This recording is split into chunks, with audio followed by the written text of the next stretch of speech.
வணக்கம் மக்களே. நம்ம கார்த்திக் கதையில ஆகஸ்ட் 5 என்ன நடக்க போகுது அப்படிங்கிறத பத்தி இந்த வீடியோல இப்ப நம்ம பார்க்க போறோம். மறக்காம இந்த வீடியோவுக்கு லைக் பண்ணிக்கோங்க. நம்ம சேனலையும் சப்ஸ்கிரைப் பண்ணிட்டு பக்கத்துல உள்ள பெல் ஐகானையும் கிளிக் பண்ணி ஆல்னு செட் பண்ணிக்கோங்க. அப்பதாங்க நெக்ஸ்ட் வீடியோ போடும் பொழுது உங்களுக்கு நோட்டிஃபிகேஷன் வரும், பார்க்கலாம். ஸோ என்ன நடக்குது அப்படின்னா, நம்ம ஈஸ்வரியோட ஹஸ்பண்ட் வந்துட்டு வீட்டில் ரொம்ப கஷ்டத்தோட இருக்காரு. அவர் என்ன பண்றாருன்னா, நேரா அவங்க அம்மாவை போய் பார்க்குறாங்க. அவங்க அம்மா வந்துட்டு தலையில அடிபட்டுட்டு இருக்கிறத பார்த்துட்டு, அம்மா, உங்களுக்கு இப்படி ஒரு நிலைமை வரும் அப்படின்னு நான் எதிர்பார்க்கவே இல்லை. அடி ரொம்ப பலமா இருக்கா அப்படின்னு கேட்க, பாட்டி சொல்றாங்க, ஐயா, நீ என்னை பத்தி பட வேண்டாம். எனக்கு ரொம்பலாம் அடி இல்லை. ஈஸ்வரி வெளியில வந்துட்டால, என் மருமக வெளியில வந்துட்டால, அவளுக்கு எந்தவித ஆபத்தும் இல்லை தானே? அப்ப ராஜா கேக்குறாரு, அம்மா, நீங்க இன்னும் ஈஸ்வரிய பத்தி தான் யோசிக்கிறீங்க. ஆனா ஒரு வாட்டியாவது அவ உங்களை பார்க்கணும் அப்படின்னு நினைச்சாலா? அவளுக்கு கொஞ்சம் கூட யோசனையே இல்லை உங்களை வந்து பார்க்கணும் அப்படின்னு. ஆனா நீங்க இன்னும் அவன் மேல பாசமா இருக்கீங்க. அப்ப பாட்டி சொல்றாங்க, இங்க பாரியா, உலகத்துல நடக்காததா என் குடும்பத்துல நடக்குது. மாமியாருக்கும் மருமகளுக்கும் எப்பவும் சண்டை இருந்துகிட்டே தானையா இருக்கும். அதே மாதிரிதான் கண்டிப்பா என் மருமக ஒரு நாள் என்னை புரிஞ்சுப்பா அப்படின்னு நம்பிக்கை இருக்கு. சரி, நீ அதை விடு. என் மருமக வந்துட்டு ஜெயில்ல இருந்து வெளியில வந்துட்டால. அதுக்கு ராஜா சொல்றாரு, அதெல்லாம் வந்துட்டா. இதை கேட்டதும் பாட்டி கேக்குறாங்க, ஏன் இவ்வளவு கோவத்தோட பேசுற? அப்ப அவர் சொல்றாரு, நீங்க மட்டும் அந்த ராமசாமியை பிடிச்சு கொடுக்காம இருந்திருந்தா இன்னொரும் அவ வெளியில இருப்பாளா? அவ உங்ககிட்ட பொதுவா வந்து மன்னிப்பு கேட்கணும், நன்றி சொல்லணும். அதையெல்லாம் எதுவுமே சொல்லாம அவ பாட்டுக்கு இருக்காளே, எனக்கு அவளை நினைச்சு பார்த்தா கோவமா வருது.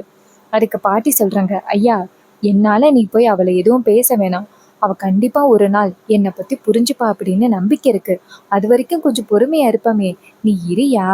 இதை கேட்டதும் அவரு சொல்றாரு, சரி சரிம்மா, ஆனா உங்களுக்கு இப்படி ஒரு நிலைமைங்கிறது எனக்கு ரொம்ப கஷ்டமா இருக்கு.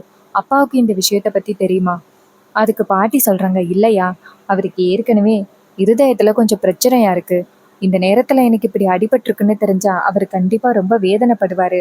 அதனாலதான் யாருக்கிட்டையும் சொல்ல வேணான்னு சொல்லிட்டேன். இது கேட்டதும் அவரும், சரிம்மா, உங்களுக்கு இப்படி அடிபட்டு இருக்கிறத பார்த்தா எனக்கு ரொம்ப கஷ்டமா இருக்குமா. சரி, நான் போறேன். இது கேட்டதும் ஈஸ்வரியும் சரியா அப்படின்னு சொல்ல, நம்ம ராஜா வந்துட்டு நேரா வீட்டுக்கு வராரு. அப்ப ஈஸ்வரி உட்கார்ந்துருக்காங்க சேர்ல. அப்பதான் ராஜா அங்கேருந்து வந்துட்டு, ஈஸ்வரி, இருந்தாலும் உனக்கு கல் நெஞ்சம் ரொம்ப அதிகமா தான் இருக்கு. அப்ப ஈஸ்வரி கேக்குறாங்க, ஏன் இப்படி பேசுறீங்க? ராஜா சொல்றாரு, இங்க பாரு, அம்மானாலதான் நீ இன்னைக்கு இப்படி வந்து உட்கார்ந்துருக்க. அம்மானாலதான் உனக்கு ஓட்டும் கிடைக்க போகுது. ஆனா அதை பத்தியெல்லாம் நீ கொஞ்சம் கூட கவலையே படல. அம்மாவுக்கு ஒரு நன்றி சொல்லணும் அப்படின்னு தோணுச்சா? ராமசாமியை பிடிக்க போய்தானே அம்மாவோட தலையில பயங்கரமா அடிபட்டுச்சு. அதை பத்தி நீ கொஞ்சமாவது நினைச்சு பாத்தியா? எதை பத்தியும் கொஞ்சமா கூட நினைச்சு பார்க்காம நீ ஜாலியா வந்து உட்கார்ந்துருக்க. எங்க அம்மா கிட்ட மன்னிப்பு கேட்கணும் அப்படின்னு தோணுச்சா? அட்லீஸ்ட் நன்றி சொல்லணும் அப்படின்னு தோணுச்சா அப்படின்னு சொல்லி கேக்குறாங்க. அதுக்கு டக்குன்னு நம்ம வில்லி அந்த இடத்துக்கு வந்துட்டு, இங்க பாருங்க மாமா, நீங்க சொல்றது கொஞ்சம் கூட சரியே இல்லை. அந்த ராமசாமி உயிரோட இருக்கிறது எப்படியோ தெரிஞ்சிருக்கு. அவன் வெளியில வந்துட்டான். அதுக்காக அந்த கிளவி அடி வாங்கினதுக்கு எப்படி அக்கா போய் கிளவிகிட்ட போய் மன்னிப்பு கேட்க முடியும்? அதுக்கெல்லாம் வாய்ப்பே இல்லை. அப்ப நம்ம ராஜா கோவமாகி, இங்க பாரு, நீ தேவையில்லாம இந்த குடும்பத்து விஷயத்துல ரொம்பவே தலையிடுற, தேவையில்லாம பிரச்சனையை உண்டாக்குற. நீ வாயை முடிக்கிட்டு ஓரத்துல நின்னு, அதான் உனக்கு நல்லது. அப்ப வில்லி சொல்றாங்க, நான் ஏன் வாயை மூடிட்டு இருக்கணும்? நீங்க பாட்டுக்கு வந்து எங்க அம்மா சாகுறதுக்கு காரணமான அந்த கிழவிய பத்தி ரொம்ப பெருமையா பேசிட்டு இருப்பீங்க. நான் எல்லாத்தையும் கேட்டுக்கிட்டு நானும் அக்காவும் அமைதியா இருக்கணுமா? அதுக்கெல்லாம் வாய்ப்பே இல்லை. அக்கா, மாமா தேவையில்லாம பேசிக்கிட்டு இருக்காரு. ஏதாவது சொல்லி இந்த குடும்பத்தை ஒண்ணு சேர்க்கணும் அப்படின்னு பேசுறாருன்னு தோணுது. அக்கா, நம்ம அம்மா இறந்ததுக்கு அந்த பொம்பளை தான் காரணம். ஒரு சின்ன அடிபட்டத்துக்கு இப்படி வந்து கத்திக்கிட்டு கிடக்குறாங்க. நம்ம அம்மா எப்படி இறந்தாங்க அதை பத்தி எல்லாம் யோசனை பண்ணி பாருக்கா. அப்ப ராஜா கேக்குறாரு, இங்க பாரு சந்திரா, நீ ரொம்ப ஓவரா பேசுற. அப்பதான் சகல சொல்றாரு, இங்க பாருங்க, அவங்க ரெண்டு பேரும் புருஷன் பண்டாட்டிக்குள்ள சண்டை போட்டுக்கிட்டு இருக்காங்க. நீங்க இடையில தேவையில்லாம பேசிக்கிட்டு இருக்கீங்க. அதுக்கு சந்திரா சொல்றாங்க, நான் சரியாதான் பேசுறேன் அப்படின்னு. அப்ப எல்லாரும் சேர்ந்து சந்திராவை தான் பேசுறாங்க. அப்ப ரோஹிணி சொல்றாங்க, சித்தி, நாங்களும் ஆரம்பத்துல இருந்து பாத்துக்கிட்டு இருக்கோம். நீங்க தேவையில்லாம இது மாதிரி அம்மா கிட்ட பாட்டிய பத்தி தப்பு தப்பா சொல்லி இன்னுமே அம்மாவை ரொம்ப கோவப்படுத்தி தான் பாத்துக்கிட்டு இருக்கீங்க அப்படின்னு சொல்லி பேச, இது கேட்டதும் அவங்க சொல்றாங்க, சரி, உங்களோட விடுங்க அப்படின்னு. அப்ப ராஜா கேக்குறாரு, ஈஸ்வரி, உன் மனசுல என்ன நினைச்சிட்டு இருக்க?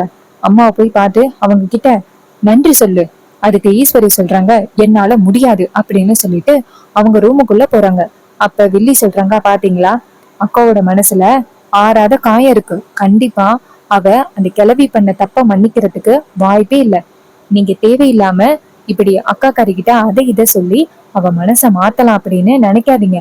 போங்க இங்க இருந்து அப்படின்னு சொன்னதும் ராஜாவுக்கு செம டென்ஷன். சந்திரா, நீ இருக்கிற வரைக்கும் இந்த குடும்பம் ஒண்ணு சேராது போல அப்படின்னு சொல்லிட்டு கோவமா அந்த இடத்துல இருந்து போறாரு. அப்ப வில்லி நினைக்கிறாங்க, நல்ல வேலை ஒரு செகண்ட் இவன் பேசுறத பார்த்துட்டு அக்கா மனசு மாறி அந்த கிழவி கிட்ட போயிட்டு மன்னிப்பு கேட்டுருவான்னு பார்த்தேன். நல்ல வேலை கேட்கல அப்படின்னு அந்த வில்லி நினைக்கிறாங்க. அதுக்கப்புறமா நம்ம ஹீரோயின் இருக்காங்கல்ல, அவங்க ஹீரோ கிட்ட சொல்றாங்க, என்னங்க இது, அம்மா இப்படி கோவப்படுறாங்க, அவங்க கொஞ்சம் கூட மாற மாட்டாங்க போல. அப்ப ஹீரோ சொல்றாரு, தேவையில்லாம சின்ன மாமியார் பாட்டிய பத்தி தப்பு தப்பா சொல்லி இந்த மாதிரி அவங்கள எப்பவுமே கோவத்திலே வச்சிட்டு இருக்காங்க. அதனாலதான் அத்தை இப்படி கோவமா இருக்காங்க. அப்ப ஹீரோயின் சொல்றாங்க, ராஜா, அம்மாவுக்கு உன்னை ரொம்ப பிடிக்கும். இப்ப கூட அந்த ராமசாமி உயிரோட இருக்கிறத நிரூபிச்சது நீயும் கூட தான். ஸோ அம்மாவுக்கு உன் மேல நல்ல மரியாதை இருக்கு. நீ போய் சொல்லி பாரேன், கண்டிப்பா அம்மா வந்துட்டு ஏத்துப்பாங்க. இது கேட்டதும் ஹீரோ சொல்றாரு, சரி ஓகே, நான் போய் முயற்சி பண்ணி பாக்குறேன். அப்ப ஹீரோயின் சொல்றாங்க, நீ சொன்னா கண்டிப்பா அம்மா போயிட்டு பாட்டிக்கிட்ட பேசுவாங்க அப்படின்னு எனக்கு நம்பிக்கை இருக்கு. இதை கேட்டதும் ஹீரோ சொல்றாரு, சரி நான் போய் பேசி பாக்குறேன் அப்படின்னு சொல்லிட்டு நேரா அவங்க அத்தையை வந்து பாக்குறாங்க. அத்தை, தப்பா எடுத்துக்கலன்னா ஒரு நிமிஷம் உங்ககிட்ட பேசணும். அப்ப அத்தை சொல்றாங்க, இங்க பாருங்க மாப்பிள்ள, அந்த கிழவிய பத்தி நீங்க என்கிட்ட ஆதரவா பேசுறதுக்காக வந்திருக்கீங்க அப்படின்னா என்கிட்ட அந்த பேச்சை பத்தி பேச வேணாம். அப்ப ஹீரோ சொல்றாரு, அத்தை, ஒரு சில விஷயங்களை நான் சொல்றேன், கொஞ்சம் கேக்குறீங்களா? இது மாதிரி இன்னைக்கு அந்த ராமசாமி உசுரோட இருக்கிற விஷயத்த உங்ககிட்ட நிரூபிச்சதே அவங்கதான். அவங்க மட்டும் சரியான நேரத்துல அந்த ராமசாமி இருக்கிற இடத்த காமிக்கலைன்னா என்ன நடந்திருக்கும் அப்படின்னு உங்களுக்கு தெரியும்லத்த. இங்க பாருங்க, எனக்கு வந்துட்டு அவங்க மேல பர்சனலா எந்தவித கோவமும் இல்லை. ஆனா உங்களுக்கு இருக்குத்த. அதுக்காக அவங்க உங்களோட லைஃபே காப்பாத்தி இருக்காங்க. ராமசாமி உசுரோட இருக்கிற விஷயத்த நிரூபிக்காம இருந்திருந்தா நீங்க இந்நேரம் அந்த செல்லுக்குள்ளேயே தான் இருந்திருக்கணும். அதுக்கப்புறம் உங்களால வெளியிலே வர முடியாது. அந்த சிவனாண்டி நினைச்ச மாதிரி பஞ்சாயத்து தலைவர் ஆகியிருப்பான். அதுக்கப்புறம் என்ன ஆகியிருக்கும், அவ சவால் விட்ட மாதிரி நம்ம வீட்டுல உள்ள 4 பொண்ணுங்களையும் அவ வீட்டுக்கு முறவாசல் செய்யறதுக்கு கூப்பிட்டுருப்பான். இத்தனை பெரிய ஆபத்துல இருந்து பாட்டி காப்பாத்திருக்காங்க. அவங்க மட்டும் காப்பாத்தாம இருந்திருந்தா இந்நேரம் என்ன நடந்திருக்கும்? நான் சொன்னது எல்லாமே நடந்திருக்கும். இங்க பாருங்க அத்தை, ஒரு வகையில நீங்க யோசனை பண்ணி பாருங்களேன். அவங்க இல்லைன்னா இந்நேரம் நம்ம கெதி என்ன ஆகியிருக்கும்? அதனால அவங்க கிட்ட போயிட்டு ஒரே ஒரு தடவை நன்றி சொல்லிட்டா மட்டும் போதும். மற்றபடி உறவை புதுப்பிக்க வேண்டாத்த நீங்க சொன்ன மாதிரி. இது கேட்டதும் நம்ம ஈஸ்வரி யோசிக்க ஆரம்பிக்கிறாங்க. அப்ப ஹீரோ சொல்றாரு, அத்தை, நல்லா யோசிச்சு பாருங்க, யோசிச்சு பாருங்க, நான் போய் கார்ல உட்காந்துருக்கேன், நீங்க வருவீங்க அப்படிங்கிற நம்பிக்கையில அப்படின்னு சொல்லிட்டு ஹீரோ இங்கேருந்து போறாரு. அப்ப ஈஸ்வரி யோசிக்கிறாங்க, இது எல்லாமே கண்டிப்பா நடந்திருக்க வேண்டியது. அது எதுவுமே நடக்கல அப்படின்னா எல்லாத்துக்கும் காரணம் அந்த கிழவிதான். அப்ப அதுகிட்ட போயிட்டு மன்னிப்பு கேட்கறதுலயும் நன்றி சொல்றதுலயும் தப்பு கிடையாது.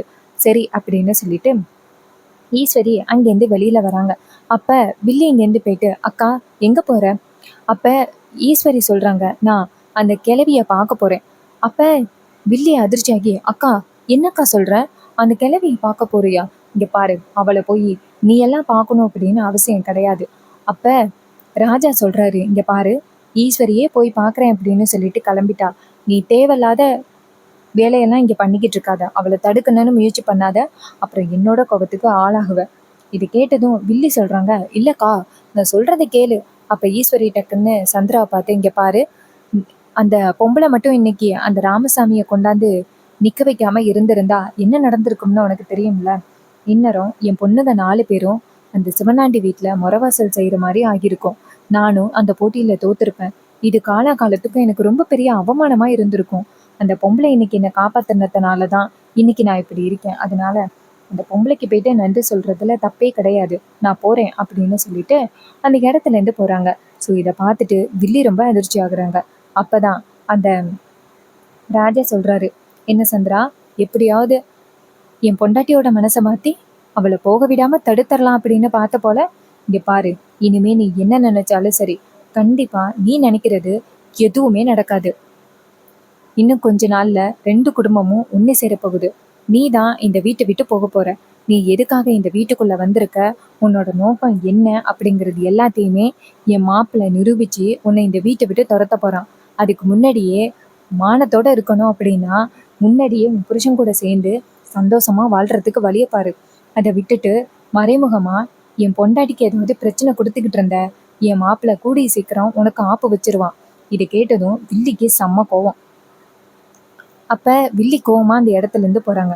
அதுக்கப்புறமா நம்ம ஹீரோவோட கார்ல போயிட்டு நம்ம ஈஸ்வரி ஏறுறாங்க. ஏறிட்டு இங்க பாருங்க மாப்பிள்ள, நீங்க சொன்னீங்க அப்படிங்கிற ஒரு வார்த்தைக்காக தான் நான் வரேன். உங்க மேல நான் ரொம்ப மரியாதை வச்சிருக்கேன். நீங்க ஒவ்வொரு விஷயமும் சொல்லும் பொழுது அதுல கண்டிப்பா ஒரு நியாயம் இருக்கும் அப்படிங்கிற ஒரு நம்பிக்கை எனக்கு இருக்கு.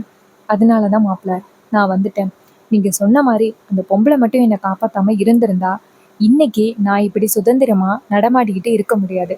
மக்களும் என்னை நல்லவன்னு நினைச்சிருக்க மாட்டாங்க. என்னை ரொம்ப மோசமானவன் நினைச்சிருப்பாங்க. ஸோ இது எல்லாம் நடக்காம இருந்ததுக்கு முக்கிய காரணம் அந்த பரமேஸ்வரி தான். ஸோ அவகிட்ட போயிட்டு நான் நன்றி சொல்றேன். நீங்க பரமேஸ்வரி வீட்டுக்கு காரை விடுங்க அப்படின்னு சொன்னதும் ஹீரோ சொல்றாரு, அத்தை உங்களோட முடிவு எனக்கு ரொம்ப சந்தோஷமா இருக்குத்த. நல்ல வேலை கடைசி நேரத்துலயாவது யோசிச்சிங்களே. சரி வாங்கத்த போகலாம் அப்படின்னு சொல்லிட்டு நேரா பரமேஸ்வரி வீட்டுக்கு போறாங்க. அப்ப ஹீரோ என்ன பண்றாருன்னா, அத்தை ஒரு நிமிஷம் இருங்க அப்படின்னு காரை நிப்பாட்டிட்டு அவங்க பாட்டிக்கு ஃபோன் பண்றாங்க. பாட்டி ஃபோன் அட்டன் பண்ணி சொல்லு பேராண்டி. அப்ப ஹீரோ சொல்றாரு, பாட்டி ரொம்ப முக்கியமான விஷயம். பாட்டி சொல்றாங்க, என்னையா? அப்ப ஹீரோ சொல்றாரு, உங்க மருமக உங்களை தேடி, அதாவது வீடு தேடி வந்துகிட்டு இருக்காங்க. இதை கேட்டதும் பாட்டிக்கு ரொம்ப சந்தோஷம். என்னையா சொல்ற? அப்ப ஹீரோ சொல்றாரு, ஆமா பாட்டி, உங்க மருமக உங்களுக்கு நன்றி சொல்றதுக்காக வந்துகிட்டு இருக்காங்க. இதை கேட்டதும் பாட்டி சொல்றாங்க, சரியா, வரட்டும் வரட்டும் அப்படின்னு சொல்லிட்டு சந்தோஷமா இருக்காங்க. அதுக்கப்புறமா நேரா கார் வந்துட்டு பரமேஸ்வரி வீட்டுல போய் நிக்குது. அப்ப நம்ம ஈஸ்வரி இறங்கி வராங்க. அப்ப நம்ம ஹீரோ சொல்றாரு, அத்தை இது வரைக்கும் வந்துட்டீங்க, இதுக்கப்புறம் என்ன யோசனை, வாங்க போகலாம். அப்ப பரமேஸ்வரி அங்கேருந்து வராங்க. வந்துட்டு அம்மாடி வாமா என் மருமவளே அப்படின்னு சொல்ல, அப்ப ஈஸ்வரி சொல்றாங்க, இங்க பாரு, நான் வீட்டுக்குள்ள வந்து மறுபடியும் உறவு கொண்டாடுறதுக்காகலாம் நான் இங்க வரல. நீ என்னோட மானத்தையே காப்பாத்திருக்க, அதுக்காக உனக்கு நன்றி சொல்றதுக்காக தான் வந்திருக்கேன். அதுக்கு பாட்டி சொல்றாங்க, இங்க பாரு ஈஸ்வரி, என்னைக்குமே வந்துட்டு நீ நல்லா இருக்கணும் அப்படின்னு தான் நான் நினைப்பேன். அதுக்காக தான் அந்த ராமசாமி உயிரோடு இருக்கிறதே எனக்கு தெரிஞ்சிச்சு. கடவுளா பார்த்து அவனை எப்படியோ என் கண்ணு முன்னாடி வந்து நிக்க வச்சுட்டாங்க. அவன் மட்டும் என் கண்ணு முன்னாடி வராம இருந்திருந்தா என்னால அவனை கண்டுபிடிச்சிருக்க முடியாது.